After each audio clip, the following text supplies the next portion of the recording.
the reason we wanted to put together this mini boot camp, which is going to cover a little bit of why we're doing this, a little bit of understanding of the military, which we think is something that's very important, but something we would love to do further down the road. We do an incredible military 101 at Truman that is actually featured in Time Magazine just a couple weeks ago. And we're going to talk about how to do it. And the idea is we're going to have sort of a little bit of talking and a lot of Q&A and discussion. That's sort of our goal with this. So why does this matter?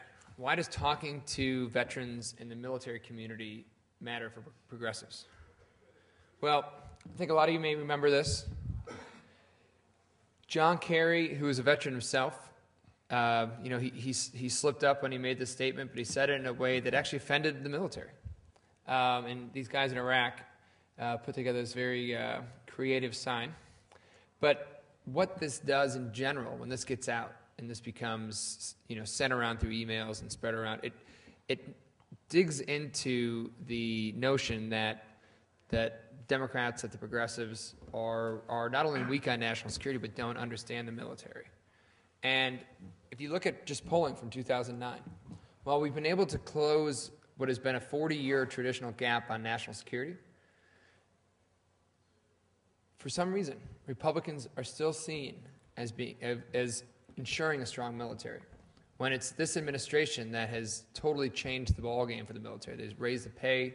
They've actually sent proper equipment to places like Iraq and Afghanistan. When I was in Iraq in 2003, we couldn't get body armor. We couldn't get the support we needed. We couldn't even get a plan from a Republican administration. And that's why a lot of young veterans came home and have become Democrats or progressives. I'll just emphasize that. I mean, the most important thing on that slide, in my opinion, is that polls from May 2009. So that's after 8 years of sustained operations in Iraq and Afghanistan, and we're still polling at levels like that across the American people. So it's a big gap. And the challenge is we've had a lot of successes with the military and the veteran community. We'll talk a little bit about that today, but it was the Democrats who brought the 21st Century GI Bill that guys like John McCain fought against.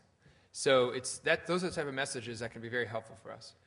But it's also a big community, just from a pure demographic standpoint. In some districts across this country, it can be upwards of 15 to 20% are veterans or military families. So if you're not talking to that community, you're missing a major voter base. Or if you're not talking to that community on your issue campaigns, you're missing a major supporter base. So one of the successes we've seen over the course of 2004, John Kerry, a Vietnam War hero, decorated Vietnam War hero, ran against George Bush, who we know sort of was in the military but sort of hid out. Bush crushed him in the veteran vote. Barack Obama, 4 years later, under Kerry for the first time, they created something called Vets for Kerry, and they started to organize. They didn't do the greatest job of it because they were just getting it started.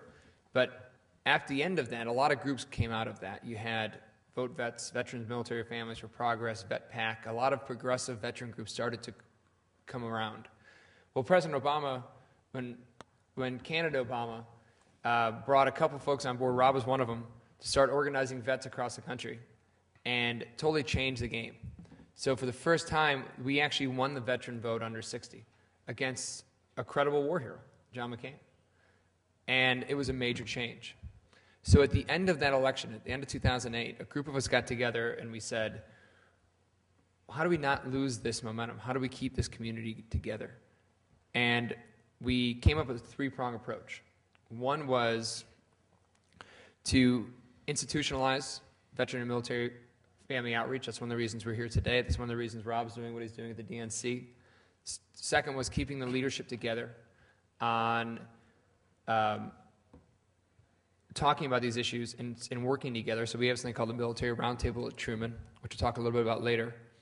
And the third is raising the profile of the community. So we've been running a program called Operation Free, where we literally have hundreds of vets across the country talking about climate change, a very progressive issue. And it's changed the game on the climate change fight. We've become the front of the climate change fight. And if you come to our panel at 10:30, we're going to talk more about that. That's my pitch for a 10:30 one.